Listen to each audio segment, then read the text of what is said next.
Ladies and gentlemen, welcome to this very special event at the Baker Institute this evening on the occasion of the Time and the Presidency exhibit.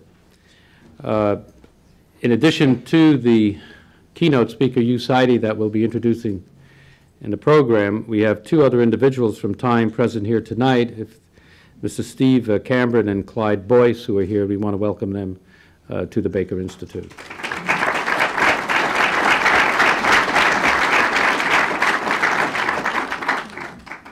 We're not bragging, but as you will see in the back of your program, the Time and the Presidency exhibit has toured 7 other institutions in the country, and we're very proud to be the last stop of the exhibit.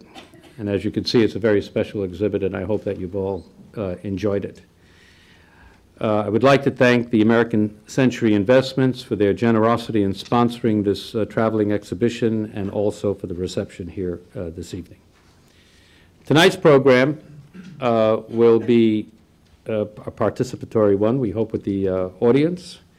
First, we will have Secretary Baker make his remarks, and then we will show the video presentation with the voice of Hugh Sidey, and then Hugh Sidey will come up and make some of his own personal remarks. And then we're going to open it up to questions and answers from the audience. And please feel free. I have the mandate from our 2 keynote speakers. You can ask them whatever you want about the presidency, about their relationships with American presidents, about Hugh Sidey's 44 years covering the White House and presidents. And also, you could even ask someone here about Florida if you wanted. So the mandate is really yours. We're a participatory democracy here. Ladies and gentlemen, please join me in welcoming a man who certainly does not need any introduction. The most important title I give him is the Honorary Chair of the Baker Institute, Mr. James A. Baker III.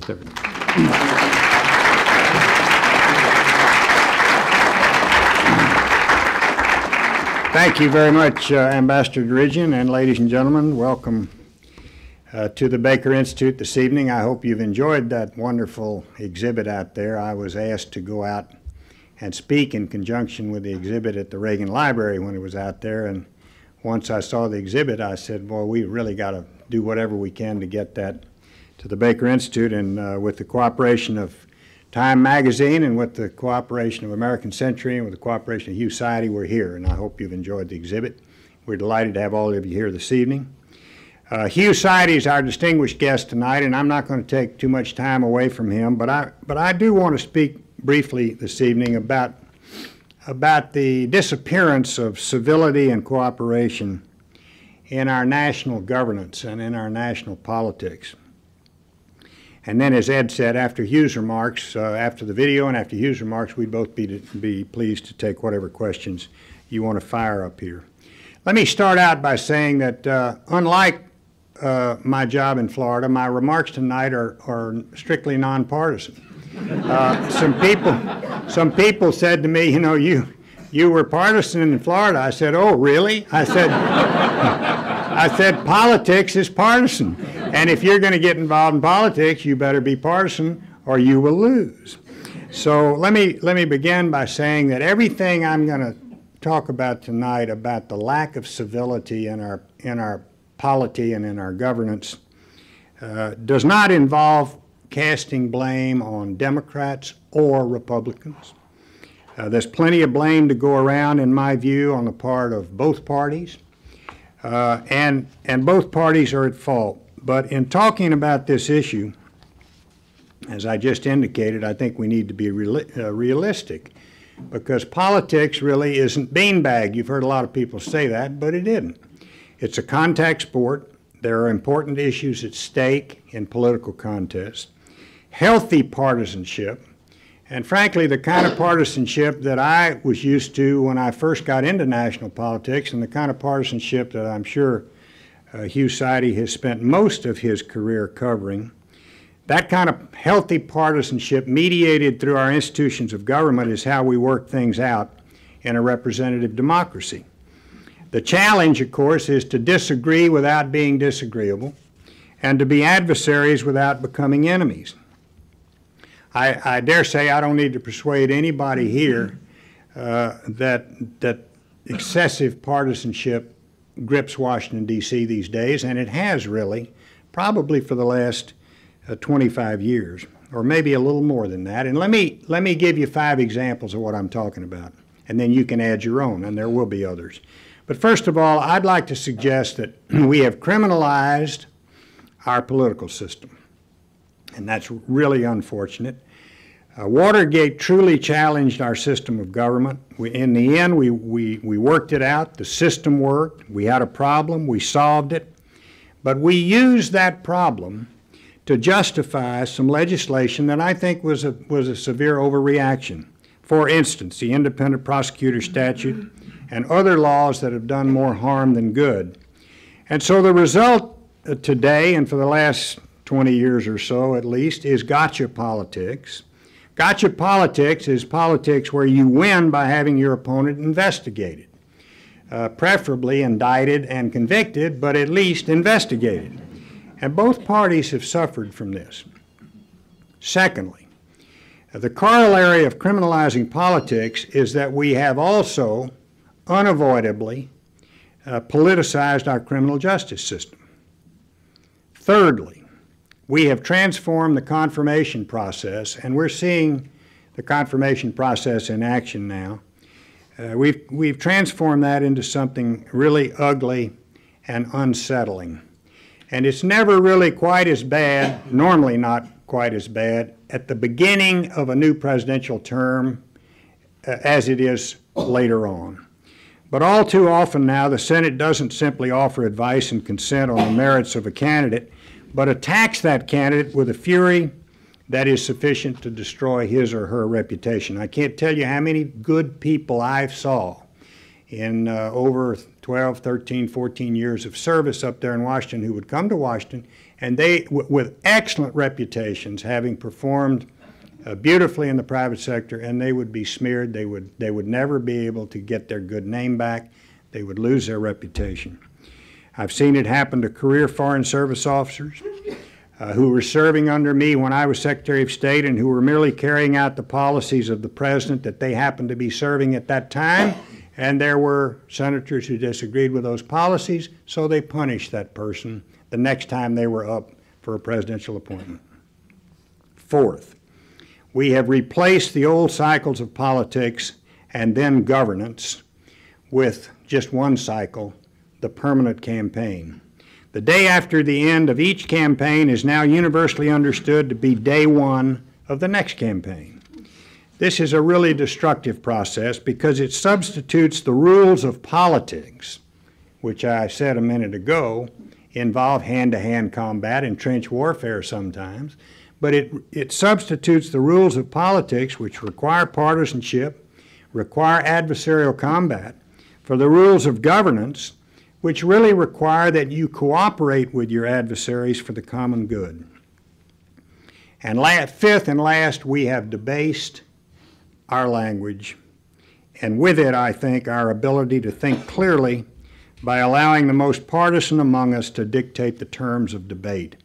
Demonizing your adversaries now is regarded as a tactic to be judged in terms of its effectiveness, not in terms of whether it is a shocking breach of decorum. We routinely use words now like Nazi or Gestapo or jihad or crook or racist. They sort of slip unnoticed a lot of the times into our political dialogue. It's unfortunate that the press doesn't resist this debasement of the political language, but it doesn't. In fact, it joins the game. 24-hour cable channels now give the most airtime to anybody who is a big-time name caller. If you get on there and say the most outrageous things in the world, you are a draw. You make news, and they want you, and they will ask you to appear. So whether you're a politician or a commentator, it doesn't matter. If you say outrageous things, you're going to get a lot of face time on television. Editorials and columnists of our most prestigious newspapers regularly insult the intelligence and the probity of candidates and public officials who happen to disagree with them. And they often do that in rather coarse and vitriolic terms. Sometimes it seems as if the most prestigious journalistic prizes go to those who are the loudest at mocking, and I say mocking, not criticizing, but mocking our leaders and our institutions and our processes and our traditions. One of our most prominent columnists, and I'm not going to name him, wrote recently that the current Speaker of the House and the Senate Majority Leader, quote, don't add up to zero, close quote. The writer therefore implicitly criticized the people who elected these men to office, the Senate and the House which elected them as leaders, and our very system of government which produced such a result. And consider this. This is what passes for humor today. One network comedy show ran a tape of one of our presidential candidates at his party's convention under an on-screen graphic that said simply, snipers wanted. And one current senator, switching for the moment to a different party, even joked about lightning striking another senator. And this kind of hyper-partisanship is not only mean-spirited, it also damages us and it damages our nation. And I know for a fact that there are a lot of good people who would never consider government service because they're unwilling to submit themselves to the personal humiliation that service often entails. And that's really too bad for the country. Other capable and competent candidates for public office are effectively disqualified by extremely minor or long-forgotten errors and misjudgments in their personal lives. Still others decline high-profile offices because they know that the lawyer's fees to defend even one bad decision could destroy their family's finances forever. Some very real advice that I used to give people who talked to me about going up to Washington to serve was to, while the independent counsel statute was still law, was to go ahead and serve, but make darn sure you have a good criminal lawyer on retainer. And that was good advice. And I can't tell you how many hours I spent in investigations, testifying on behalf of, because of some investigation of someone else who was a colleague in government, and how much time I spent talking to the FBI. People don't understand this. That was the result of gotcha politics. That was the result we got with the independent counsel statute. And the independent counsel statute burned us bad in the Reagan and Bush years and burned President Clinton and his team badly in the Clinton years. So it was a nonpartisan or a bipartisan burning, if you want to put it that way. Gotcha politics may be fun for the reporters and the pundits and the comedy show hosts, but it's really ruinous to the people involved, and I would submit to you that it's ruinous to our nation. It also very, very clearly affects the way public servants do their jobs. And in my 12 years of service to Presidents Reagan and Bush, about midway through it, maybe a little more than midway through it, I simply stopped taking notes in any meetings. I didn't make any notes. I certainly didn't save any notes. You say, well, why would you do that? Well, you do it to head off the inevitable subpoenas and the long hours with lawyers and investigators trying to unravel the meaning of long-forgotten scribbled notes. Life was simply too short. So what happens when our high-level policymakers are afraid to take notes? Some worry that the lack of record keeping will corrupt the historical record about how our decisions were made, and it will corrupt the historical record about how our decisions were made because we won't have that record. I, for one, worry that it weakens the process of making those decisions. Gotcha politics, I would also submit to you, weakens our nation by breeding cynicism about our political leaders. You're almost guilty till proven innocent these days if you take a high-level position in Washington, D.C. It breeds cynicism about our governmental institutions, and it breeds, I think, cynicism about some of our most important traditions. I don't think it's too much to say, ladies and gentlemen, that it breeds cynicism about this country and about our constitutional government. I know for a fact that the American people are very weary of this type of gotcha politics. I think that they would respond very, very well to leaders who seek to restore a spirit of civility and cooperation to our system of governance. I think it would be terrific if we had a revival of the honorable art of political compromise, and that art requires, in turn, something more profound, and that is confidence on the part of the people making the compromise that shaking hands on a deal actually really means something. Under the rules of the permanent campaign, promises are to be kept for one news cycle and then for as long thereafter as it may be convenient, but not for any longer. Under the rules of effective governance, promises must be kept, period, even when they're inconvenient. Let me close by saying that this decline of civility and cooperation in governance took several decades to occur. And it's going to take quite a while, I'm afraid, before we can get back to the kind of standard that I first knew when I had my first national political experience back there in 1975 with President Ford. Restoring civility and restoring cooperation isn't going to be easy, but it really has to be done. And with leadership, I'm optimistic enough to think that it will be done.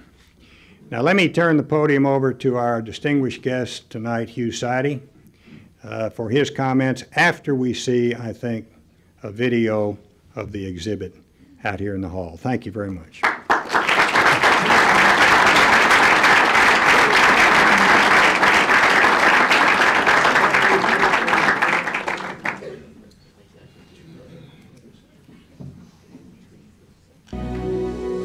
The lessons about presidential leadership have come fast and thick over these 4 decades when I have been privileged to ride along with history and see the great events and the men and women swept up in them.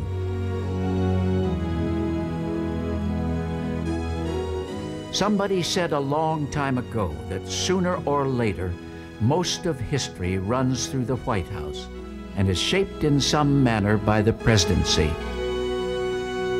That is true more than ever before, as the United States, with its wealth and power, stands astride the globe. The map room on the first floor of the White House, where President Roosevelt and Winston Churchill planned World War II, still has one of the old military maps on display. These days, if you pause there and summon history, you can imagine the discussions, the voices of Prime Minister and President, and their generals and admirals, mobilizing a nation, marking the lands for the great battles ahead.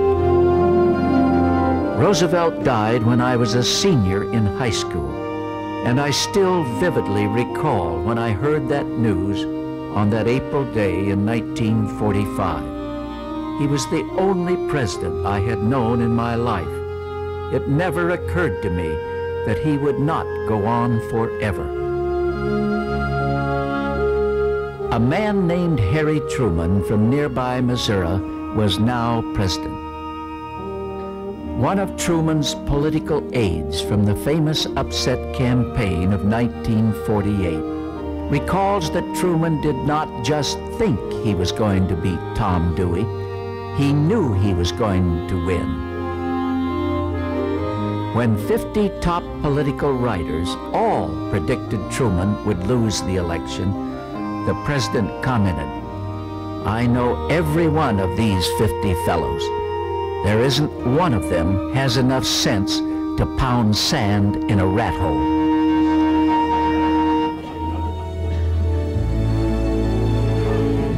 I remember so well 40 years ago standing in the Rose Garden at the White House and getting my first close-up look at President Dwight Eisenhower. He had successfully directed the greatest collection of armies ever fielded, marched skillfully into American politics, and triumphed again. But he was not tall enough or broad enough in the shoulders to be the leader I had envisioned. There he was, a bald man of average height in a brown suit and with a big grin on his face.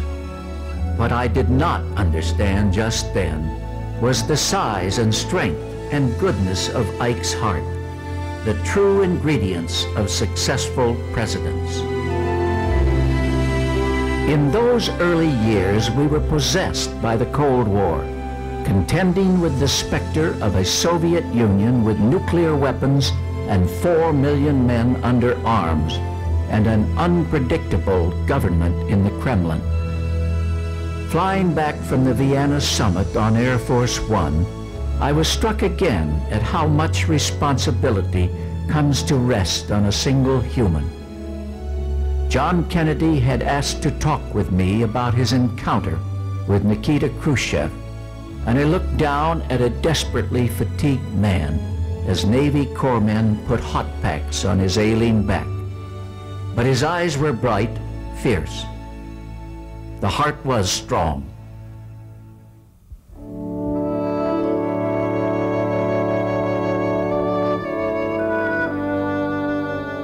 Lyndon Johnson was perhaps the greatest legislator in our history.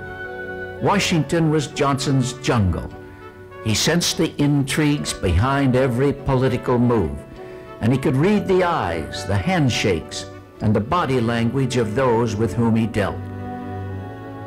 The tragedy of Lyndon Johnson was that he got mired in the Vietnam War, a struggle in a place far removed from any of his political experience,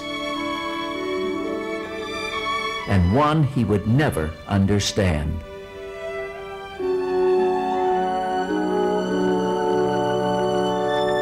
Richard Nixon was a major player on the national stage until he died in 1994. His presidency was a gigantic roller coaster. We climbed to the heights of foreign policy triumphs with the 1972 opening to China, where I watched Nixon celebrate in the Great Hall. Then we plunged into the depths of the Watergate scandal, and I stood shaken on the south lawn of the White House and saw a Marine helicopter take away the first president in history forced to resign. Few could have calculated that the men who would heal the nation after such an internal trauma would be Jerry Ford and Jimmy Carter, two men who only a few years earlier had resided on the fringes of power. Gerald Ford was propelled by events his entire political life. Lyndon Johnson appointed Ford a member of the Warren Commission to investigate the assassination of Kennedy. When Nixon's vice president, Spiro Agnew, resigned in scandal, Ford again was the man summoned to heal wounds, to move to higher authority. Then, on August 9, 1974, he became president, a position beyond his dreams. Patience was Jimmy Carter's strength. Carter kept Egypt's Anwar Sadat and Israel's Menachem Begin talking and negotiating at Camp David for days until they agreed to sign a pledge of peace. Patience would also be his weakness. When 100 hostages were seized in Iran, Carter privately worried about and doubted and debated and planned an American response. But when it finally came, it was too little, too haphazard, and too late. The rescue mission Desert One failed. There is a bit of irony that Ronald Reagan and George Bush, two of the most resolute foes of the Soviet Empire, saw the empire collapse and the Berlin Wall come down, and then found new friends in the wreckage like Mikhail Gorbachev, who had, with courage and skill, guided his country into a new world of partnership with the West. Ronald Reagan was never overburdened by detail on any day of his presidency. He decided issues quickly and cleanly, nor did Reagan have any second or lingering thoughts about whether he had done the right thing. His presidential management style was dubbed intuitive by several analysts. George Bush had more varied and lengthy experience in public affairs than any of the recent presidents, and it showed when he launched Desert Storm to reclaim Kuwait from Iraq. He won support from the American people, the U.S. Congress, the United Nations, and Arab allies. An unprecedented display of statesmanship in a difficult time. But he was not so skilled at elective politics.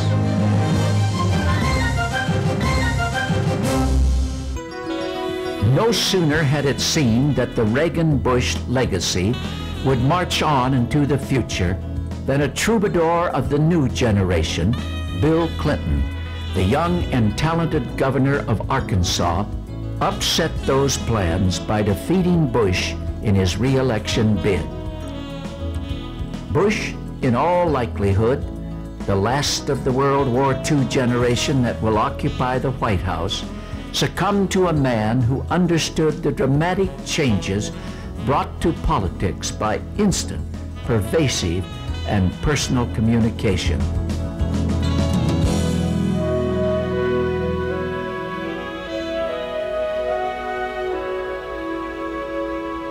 Perhaps there is an equation in the affairs of this nation. When we reach a new plateau, it is nothing so much as a signal to launch again out into the unknown in the constant quest to make our democracy and the American presidency play on. Constantly changing, endlessly fascinating.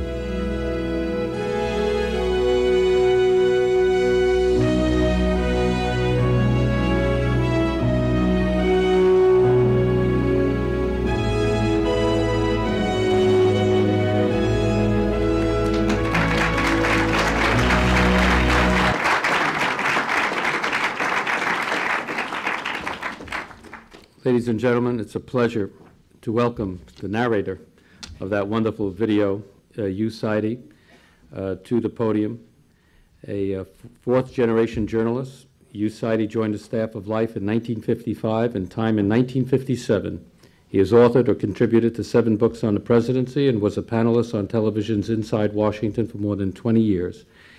He's written about the American presidency for more than 30 years, starting with Dwight Eisenhower.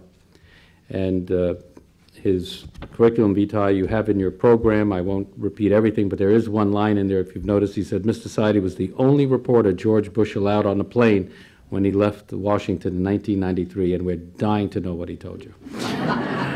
Ladies and gentlemen, join me in welcoming Hugh Sidey to the podium.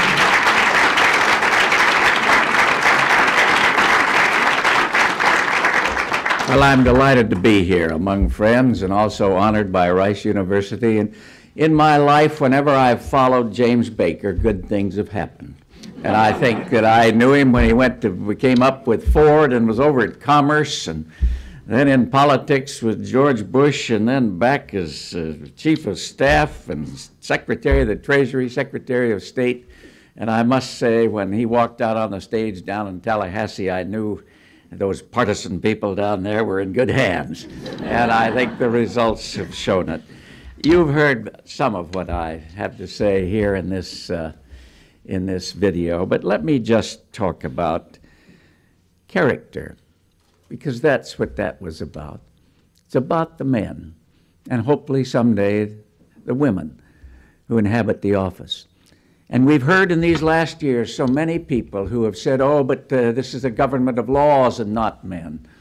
And indeed, that isn't part of it. We've got so many regulations, there's so many people around them, 600 people work in the White House staff, and the President of the United States, well, that's just, you know, he can say what he wants and do what he wants, and it won't matter in some instances. Well, let me tell you, I think we see it. I think we see that character, in the end, is the essential ingredient. The understanding of right from wrong doesn't mean a man is perfect. He doesn't make mistakes, but it means that there is a heart there that tries to find out what the truth is, that has a national interest above personal interest. I've watched departing President Clinton these last few days, And it's a little sad, to be totally honest with you, because it seems as if he's trying to raise himself in the eyes of history. This last lap, as they call it, around the country, and then every event that comes up, he has something to say about what a great president he has been. And there's a remarkable silence on the other end, whether you agree with him or not, because there were some good things about Bill Clinton, which I'll mention. But whether you agree with him or not, there is a kind of a desperation about it. And I have read the analysis of his time by the New York Times and by the Washington Post. And the Post ended theirs by saying the sadness was it was so superficial. Character does matter. I started out with Eisenhower, this fellow that I explained in the video. He didn't look quite like a president. You know, he wasn't that tall, and he was bald. I rather like that, those of us who are light on top, that a few can get up to the top, he and Jerry Ford. But notice that they got there accidentally, both of them more or less. My television friend says we will not get a bald president in normal procedure. He may be right in this television age, I don't know. But what I didn't understand, as I mentioned, was the depths of Ike's character. And I've debated it many times. I went to the 50th anniversary of D-Day with Stephen Ambrose, and we were standing on the beaches, and he's written more about Eisenhower than anybody else, and both as a military man and as a president. I said, what was it? And Stephen said, I think it was trust more than anything. He said, I've read millions of words about Eisenhower, but I've never caught him in a personal lie. Yes, times did come around when you had to kind of obscure facts and national security matters, but he said, I never caught Eisenhower lying personally about anything. And he said, I think they trusted him, whether it was Montgomery or Patton or any of these people, and trust was the bedrock of Ike's presidency, plus that great generalship that he showed in the war. But you see, if a leader takes one quality like that and understands that, you know, that's enough. We don't need Renaissance men in that job. We need people of a strength of a certain kind that will apply at their time. We people in the media do a great disservice when we suggest that we can find somebody who can give on any given day answers to 400 issues. It's just ridiculous. And more presidents have gotten into more trouble by trying to be knowledgeable about this broad range of things than when they said, I just don't know, or didn't try to respond. But there was Eisenhower, this little strange man, I thought, in many ways, with a big grin, but he gave us good years, gave us very good years, and it was the strength of his heart and the trust. It was character, indeed. Somebody asked Mamie before she left, what was it about Ike that she thought was special? She said, I don't know. She said, when I roll over in bed in the morning and feel that bald head, I know the world is all right. And so I, would take it any way you can get it, that way. But there he was, man, and I saw it really towards the end, that the meaning of Eisenhower. No, he didn't. He wasn't articulate. Remember those press conferences? His sentences ran on at novel length. They didn't have subjects, verbs, objects in the right place. It took us 2 weeks to dissect them sometime, but we knew what was in his heart. And that's another great thing. You know, we don't know what George W. Bush is going to do in that office exactly. We have some ideas. But it'll be a surprise for all of us, for him too. And look what happens, and look what happened after we had Ike. We went to Kennedy. Quite different. Kennedy once told me one night, he said, I didn't know these people Eisenhower knew. I never met Stalin. I didn't know Charles de Gaulle. I had to read for my ideas. I got it out of books. He read 1,200 words a minute. He read biography and history. He was very good at that. He had a sense of power, I think. He conducted it very well, and he was a great orator. One of the two we've had in our time, really, Roosevelt and Kennedy. And that was enough for the leadership. He had a problem, glandular problem, as we described it back there. It was a dark side, a deep disappointment, because he had so many other strengths, and we didn't, of course, deal with those things in that time. But Kennedy, I thought, was a good leader in his time and in his manner. And he had this grasp through reading mostly, and then achieved, of course, through experience. His father once called me at the end of the first year, and old Joe Kennedy, he was a rascal, as you know, and he didn't talk very often, but over the campaign I learned to have a chat with him now and then. And I remember after that first year, and look at that first year. Sputnik went up. Then we had the Bay of Pigs. And then the Berlin Wall went up. And we had the Vienna Conference in which Khrushchev pounded the table and said, I will get Berlin out of my throat. It was just wall-to-wall disaster for that whole year. And the ambassador called me up at the end of the year. And he said, great year, Hugh. I said, what Mr. Oh, he said, great. He said, Jack, he said he's lucky. He said he could fall into a pile of manure and come up with a rose. And I said, Mr. Ambassador, what are you talking about? He said he's learned the lessons, and he's learned them early. He's learned who he can trust and who he can't, and what works and what doesn't. He said, you watch. And he was right. That happened in Kennedy's time. I like humor in these leaders also. It occurs to me that those that could laugh at themselves were better leaders for most of the time, and Kennedy did have that. He had that ability. The picture you saw of him when he was a candidate campaigning, sitting at the mouth of at the coal mine. There's a wonderful story about that, well, apocryphal or not, I don't know, but it's a nice story anyway, that the old miner looked up and said, Senator, they say you were born with a silver spoon in your mouth and you haven't done an honest day's work your entire life. Is that true? And Kennedy, in his Brooks Brothers suit and his $50 haircut, you know, kind of pawed the ground and said, well, I've been lucky. The old miner looked up, grinned, and said, don't worry, Senator, you haven't missed a damn thing. And Kennedy told it on himself as long as he went. And I remember one time we wrote a piece about Bobby Kennedy being the second most powerful man in the world, and because he was Attorney General, and he's the President's brother, and so I went in one morning to see the President, and he was on the phone. He said, I'm speaking to the second most powerful man in the world. Do you want to tell him anything this morning? I said, no, not this morning. There was a little more conversation. Kennedy looked up with a big grin and said, Bobby wants to know who number one is. I like those touches in that.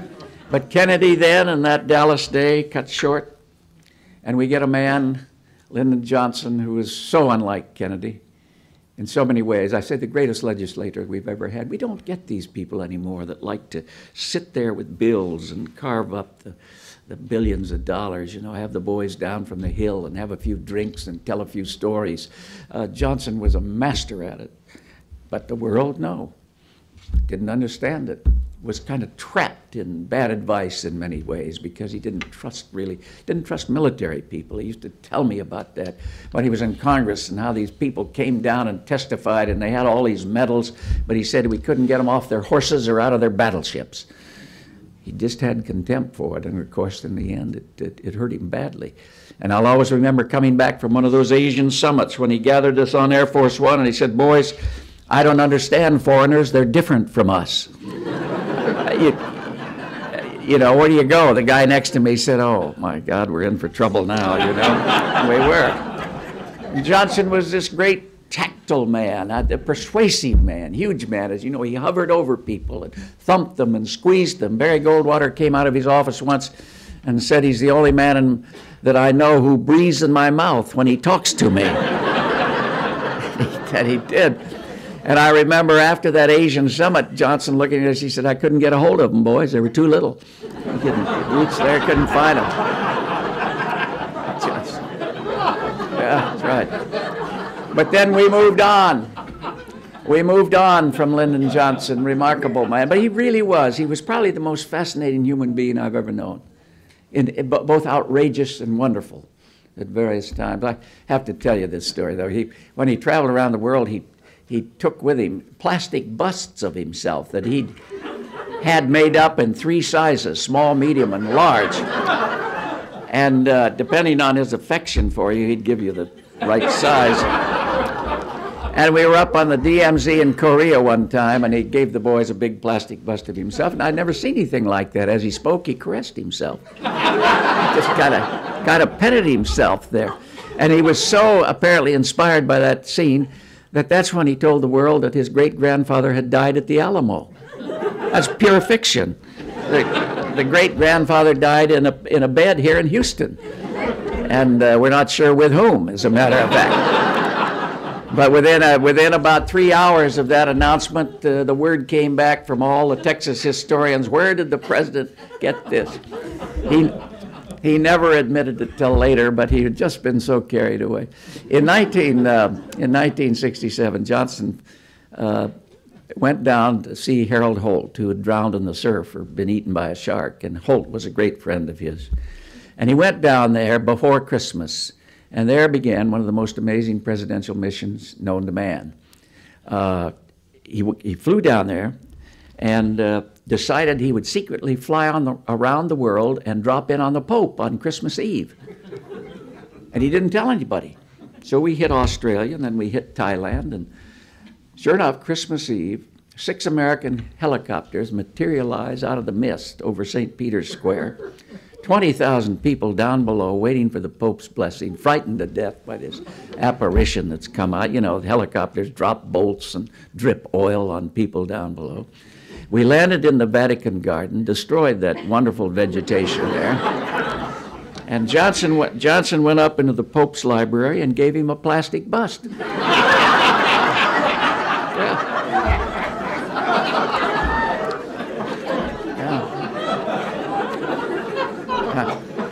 No, he was, as I say, just a different kind of man. But look, we changed again. We got Richard Nixon, who did understand the world. I'll always remember being in the Great Hall that night, their arms around each other, Joe Enlai and Nixon, and behind me, the People's Liberation Army Band playing Turkey in the Straw.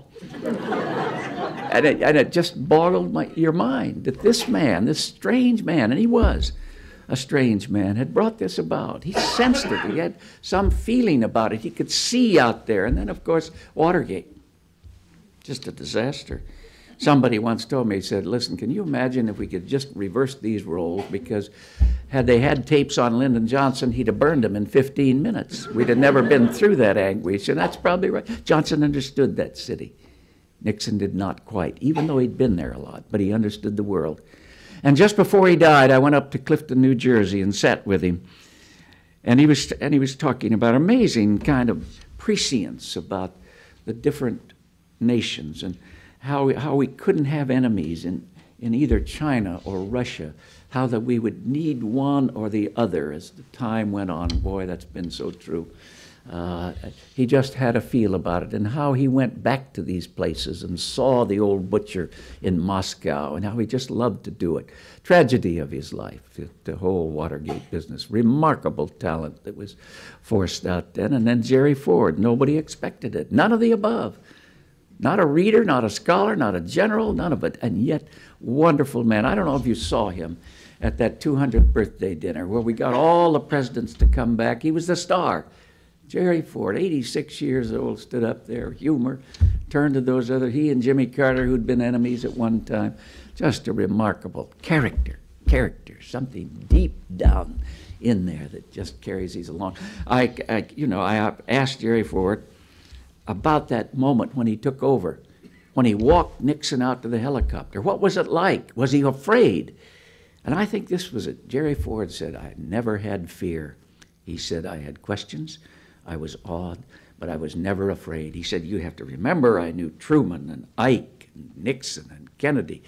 And he said, I knew the office and I knew the Congress. He said, I knew government.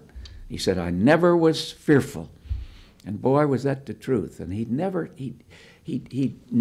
hesitated. And he was one of those, probably more than any, that was willing to admit when he didn't know. We went to Vladivostok and met with the Soviets. And after the meeting, all of these Soviet journalists, quote unquote, they were all KGB agents, came out and said, where did you get this president?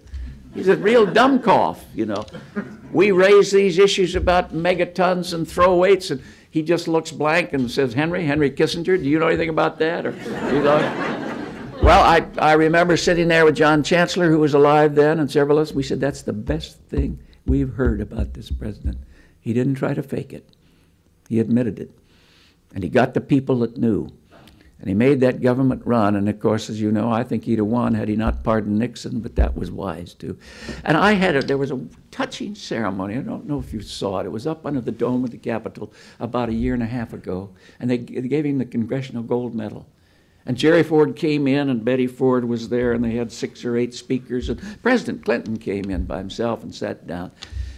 And all of these speakers got up and eulogized Jerry Ford as a man of trust and honor, and he had great word, and his 50-year marriage, and all of this stuff. And I even felt sorry for Clinton, you know, by they covered all the bases of Clinton, and by then Clinton was studying the murals on the wall up there.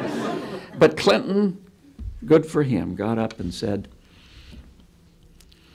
years ago, he said, when President Ford pardoned Richard Nixon, I was one of his critics. He said, but I have a little different perspective. And he said, I want to tell him today that he was right and I was wrong. A great moment for that. But Jerry Ford, and we moved on to Jimmy Carter. I don't think he ever liked being president. Secretary Baker said he was a missionary. He was. He wanted to do one-on-one. And when you're president, I think it was somebody said you got to be a butcher part-time. You got to tell people no. Jimmy Carter didn't like that, but let me tell you, he was a good man in his heart and his soul, and he is today, and he carried it out into his time. And then Ronald Reagan, and I tell you, Secretary Baker could tell you more about Ronald Reagan than I can, but I grew up in Iowa in the depths of the Depression listening to Dutch Reagan, the sportscaster, up in WHO, faking the games, as you know, jolly, wonderful. I mean, I'm living right there in the midst of the drought, dust storms coming in, nobody has any money, despair as far as you can see, and this guy is happy down in Des Moines. He's the only happy man in Iowa that I'm aware of. And I said, my goodness. And then the next thing we know, he's on his way up, and he's governor of California. I went out to see him out there. Gosh, he looks, you know, he's in an ice cream suit, and governor of California. I'm telling him about the old Grand Theater where I used to see his movies. And of course, he remembers the whole thing. Amazing guy. And then 50 years later, after I'd first heard him, I walk into the Oval Office, and there he is. He's the only happy man in Washington. And he's just great. And he got, you know, he's got the same suit on, same set of shoulders, got the same head of hair. You know, his barber, old Milton Pitts, our barber, my barber, Jim's barber too, old Milton Pitts used to be funny about that. I was standing with him once, he was watching Ronald Reagan give a speech, and he said, Hugh, he said, without that head of hair, he would still be selling Wheaties in Iowa. The bald theory again. But he, you know, remarkable leader. He probably changed Washington more than anybody since Franklin Roosevelt. You may not agree, a lot of people didn't, but it's interesting. When he took over, all of these guys, Helmut Schmidt, Margaret Thatcher, Portillo of Mexico, everybody was critical, and they were kind of contemptuous of this grade B movie actor. But I've read all their memoirs, and in the end, they liked the guy. They had nice things to say about Ronald Reagan. And it's just the way it went. And Gorbachev, you can't imagine to watch Ronald Reagan on Red Square with Gorbachev. I mean, this communist and this guy that's fought him all his life, and they're friends. It's just amazing what this man brought about. And he didn't read books that much. You know, he watched old movies, as I say, all those things. Jim knows. I have to tell you one story, though, he told me, and I think it's apocryphal, but it's fun again. And he was a little that way. He told these great stories about it. I finally got the nerve towards the end of his term to say, Mr. President, when you sat down with Gorbachev, we thought it'd be the end of the world, because old Gorbachev knew all the details about missiles and that. And I said, yeah, we know that you delegate and you're not the detail man, and we just thought it'd be a disaster. And I said, but yet you talked 4 hours. You went down that little house and you talked 4 hours. And the joke among the press was, you know, you couldn't talk to Reagan more than 90 seconds on any given subject. You didn't know any more than that. But they talked 4 hours, allowing 2 hours for translation. That's still quite a talk. And I said, you know, we all worried that you didn't have the details on the foreign policy and the missile defense and all of that. I said, tell me about that. How'd that take place? Reagan got one of those mischievous grins on his face, crinkled up and looked at me. He said, oh, Hugh, he said, he didn't know any of that stuff either.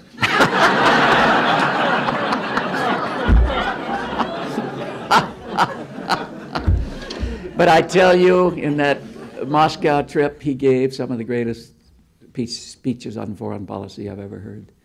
On the meaning of the entrepreneurial spirit, on the meaning of America. When he talked to the dissidents, when he talked to, we did just great stuff. And I still have them, speeches, that this old actor that I used to listen to, this old sportscaster had come up. The amazing system that we have. It's still a wonderful system. And President Bush, after him, who ran the government better than anybody, had the best team that we've ever had that I've covered in my time. And we've got one of the principal members here, but then others that are coming back now, Cheney and that whole group with Colin Powell and the Joint Chiefs. And it's the way government ought to work. It was very quiet, didn't say much. Perhaps that was the problem, that President Bush did not participate in Larry King that often and do all the talk shows and the town meetings, and maybe that is. And maybe that's a part of leadership that just has to be, I don't know. But I look back, and particularly on Desert Storm, I look at that whole team that debated, that had differences of opinion, and again, Secretary Baker could tell you more, but the fact of the matter was, in the end, they followed George Bush, and it was the single best governmental operation of foreign policy that I wrote about or witnessed. It was better than the Cuban Missile Crisis. It was just superb, and I'm also one of those that think it ended properly. Now, we'll get a debate here or there, but I spent too much of my life writing about wars that never ended. Somehow, just another day, just another month, whatever it was. No, I was glad it happened that way. And then from President Bush, as you know, to another era, perhaps generational. I don't know. I'm debating. I'm all twisted up. I thought on that night that I watched Jennifer Flowers testify, and then the draft matter with Clinton, that he would never be elected, and he was. I was just wrong about it, and I'm not sure that I still know how that worked. And his popularity still amazes me. Yes, I see him as a strong, personal politician. And yet I wonder, and one of the newspapers said it over the weekend, that this is what he did, self-preservation. That he talked about himself and that more than anything. Maybe we'll sort it out. I do give him great credit, though, after the first 2 years of really terrible government, corrupt government, bad government, he got out of the way. I think there are times in our national life that happens, that a president is less needed. The big decisions aren't there. The Cold War was over. We weren't in great recession. We were coming out of it. And Clinton, I think, at least the start of his second term, said, from advice, okay, and he stepped back. And he didn't, and the real momentum of this time came from the private sector, the money put into research, technology, the whole thing, Bill Gates and all the others like him that drove this economy, and then so many things that have been put in place, and our strength of our armed forces, all of that brought this about. And at least he contributed. He did not get in the way of it. We'll let history worry about that, because it's a little too early to see. But now we go on to somebody else. And we have some ideas about him, but don't be too fixed about them. I never know. I'm fooled. I never thought Reagan would make it. I thought Lyndon Johnson would do better than he did. I never thought Nixon would be caught up like he did. I thought Jimmy Carter would do better than he did. I just don't know. You get in that cauldron, and it's another world. And we never know quite the effects on the people. Do the presidents change the times in which they live? Sometimes. Or do the times affect the president? Also sometimes. There just is no tried and true formula. And that's kind of one of the wonderful things about it. In each one of these changes, we get a new chapter in our history, and I think this will be just as exciting. And I quite honestly think we'll be successful. As a matter of fact, I'm one of those who said there's been no real failure in the American presidency. Some have done better than others, but the shop's open. We go on. That old building, we celebrated the 200th birthday here on November 1st. We got a fake John Adams to come up in a horse, and Bill Clinton showed up, and we had David McCullough give a little talk about John Adams and his time, and we stood there and thought about 200 years. That old building has housed the presidency, and that institution has gone on, and this country too, and it will. That's it, Jim. What do you take questions now, huh?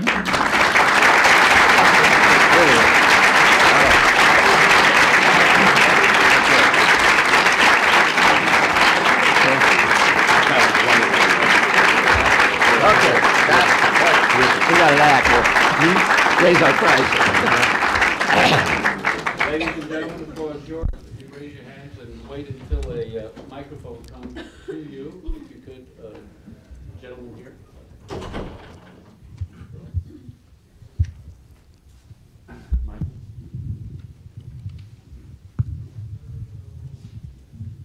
Mr. Secretary, you spoke about the absence of civility, loss of civility in Washington, gotcha politics. If you could be the architect of a method of returning us to a time of greater civility, and if perhaps the new president asked you to design it, what would you design?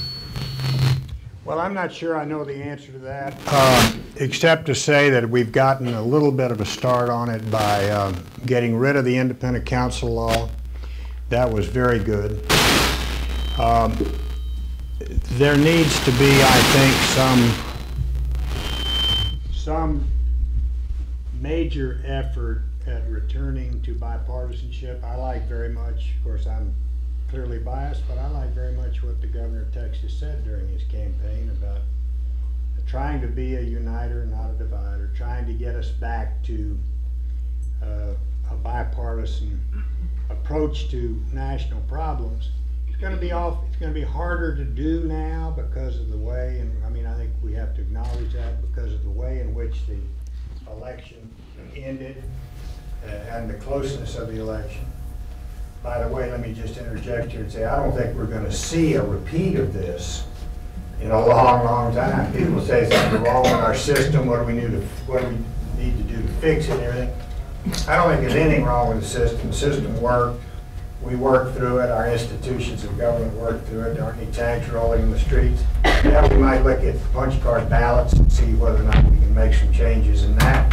And we might look at this phenomenon of the press being so driven by competition to announce winners in particular states that it tends to distort the result.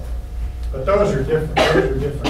Issues. I just think we somehow need to get the American people to express themselves on the importance of getting back to a system of civility and cooperation. Fight like hell during the campaign. Be as partisan as you want. Be as tough as you want.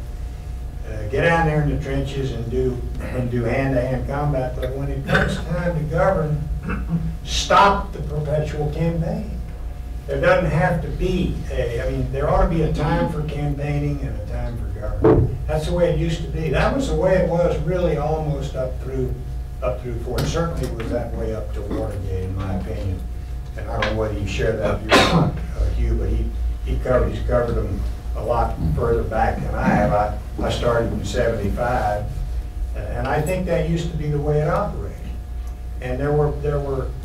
I know the culture when I first went to Washington in '75 was to meet with people on the other side of the aisle and to disagree, agree, and to understand that you could be adversaries without being enemies.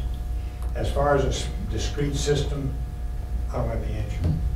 The Secretary is awfully kind to the media. I'm much tougher. It's a real problem. He put his finger on this whole business of competition, and this the most outrageous statement of the night gets on the night news and in the talk shows, and in a way they choose our politicians that way. These performers. That's one of the things about this Clinton age. It's show business, and there is an emptiness in it. It's all kind of up in the mouth. And that's our problem, and I don't have an answer tonight. We just need somehow to restrain ourselves and not be as fierce about it, and television to kind of tone it down, I think.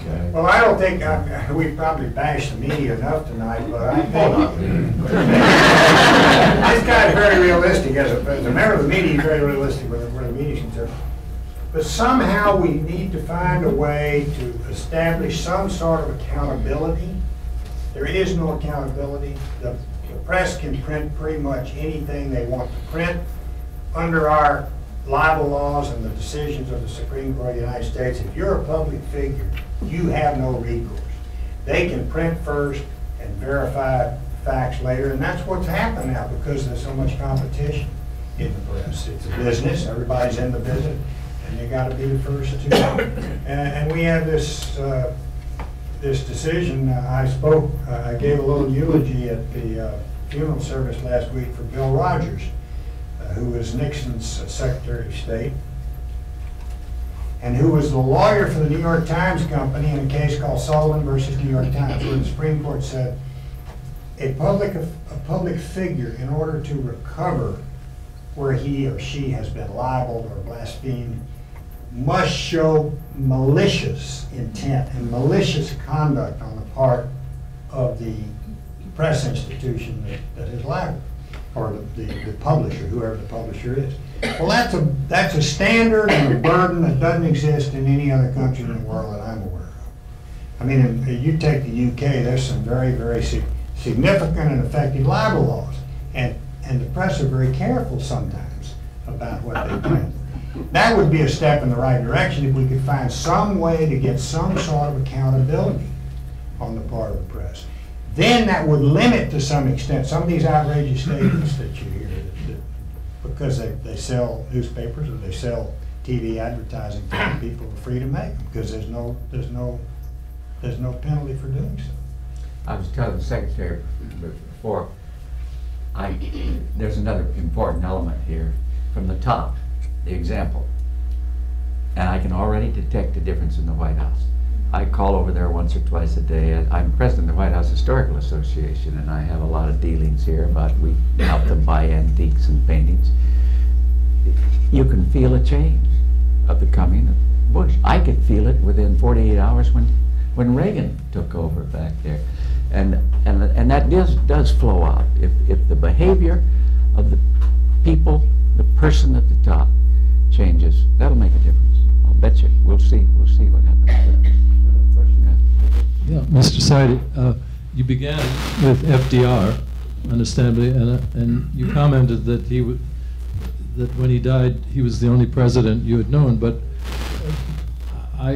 doing my calculations here, if you were in high school when he died, then it must have been that Hoover was still president when you were born. But I didn't remember him. I would just be very interested in your take on Hoover in retrospect. Well, I met Hoover. He was still alive when I got to Washington, and through one of the presidential trips, we went up to the Waldorf, and he shook our hands and that. Well, let me tell you just a little anecdote about a fellow that I knew named Dick Strout. You probably remember Dick Strout. He was one of the grand old liberal reporters, worked for the Christian Science Monitor, Harvard man. He'd covered everybody since Harding. He knew them all. And these hours, and I would sit with the Dick Strout, and he'd tell me Coolidge stories. It'd just break up. Your sides were sore from laughter. And I said one day, well, who was the greatest man, or who was the greatest disappointment, or who would fooled you the most? And he said, without hesitation, he said, I thought Herbert Hoover would be the greatest president that this country had ever seen. He said he was smarter, he was better prepared, he was a wonderfully honorable man, he gave everything he had, and he said, but there was just something there, and he said, I finally decided that the economic disaster was just too big. It just swept everything away, and Hoover did not withstand it. And that's the best assessment I have. Remarkable man, just didn't work in that time. Excuse me, but Hugh told you some funny stories about the boss, the president that I worked for longer than any other president, and that's Ronald Reagan. But when we were visiting in Ed's office before we came in here, I told him a couple I want to share with you because I think they're funny. President Reagan, of course, had a wonderful sense of humor. And part of our job early at night, at the 9 o'clock staff meeting in the morning, was to come with some new joke material. Best storyteller in the world. He never forgot one. He was really quite good. But a couple of things that I remember about him. One thing that he used to say is that he said, you know, he said, our administration is so conservative, he said, that our right hand doesn't know what our far right hand is doing.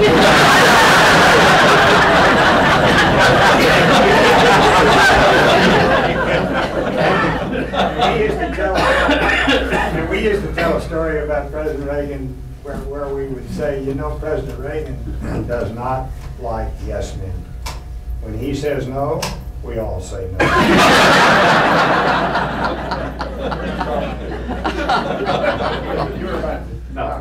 Mr. Sadie, I know you've got a lot on your plate, but there's one project that I hope you will undertake because you alone are qualified to do that. And that is an interview with world leaders in the past 25 years on their retrospectives on the American presidency. People like Valerie Giscard d'Estaing, Helmut Schmidt, Lee Kuan Yew, Maggie Thatcher, and so forth. I first became aware of the need for this 4 years ago when I first met Helmut Schmidt. We were at a conference in Germany on the Euro, and I asked him who had made the most difference in the world during his time on the world stage. Much to my surprise, because I knew of the background of Helmut Schmidt, he immediately said Ronald Reagan. Yeah, it amazed you. Yeah. There are surprises like that. Yeah, I think you'll find it all over. Actually, you know, one of the offers to Bill Clinton that I'm aware of for his whatever he's going to do after he gets out of office is from a producer, television producer, that wants him to go around the world and become a global Bill Moyers and interview all these leaders around, and they'll pay him $100,000 per interview or something like that. Yeah, that's one. We'll see what happens. He hasn't announced whether he's going to do it. I'd rather you did it.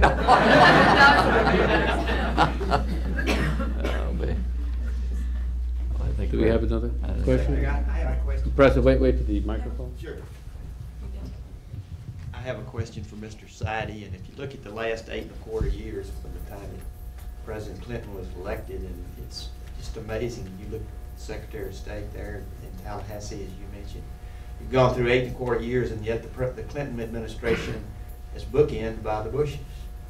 You think it's possible that the Bush administration is either in 4 years or 8 years might be bookended by a Clinton administration? Well, I think that's entirely possible. We were discussing that a little earlier.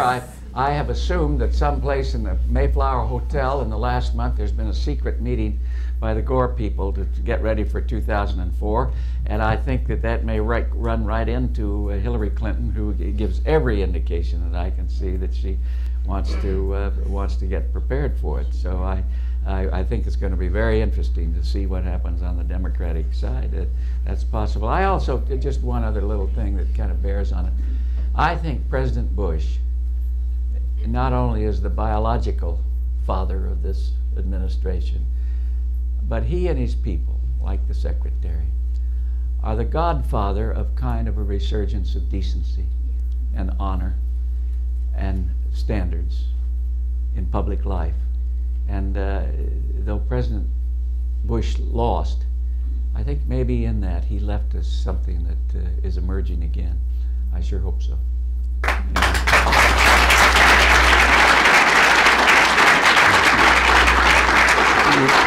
Ladies and gentlemen, we're going to have to end this, unfortunately. I know there are more, but the hour is getting late. This is a small token from the Baker Institute for Box your of cash. visit here. Thank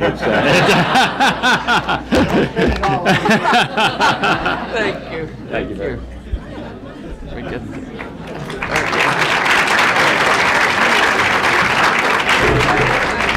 All right, it's a box of Chads.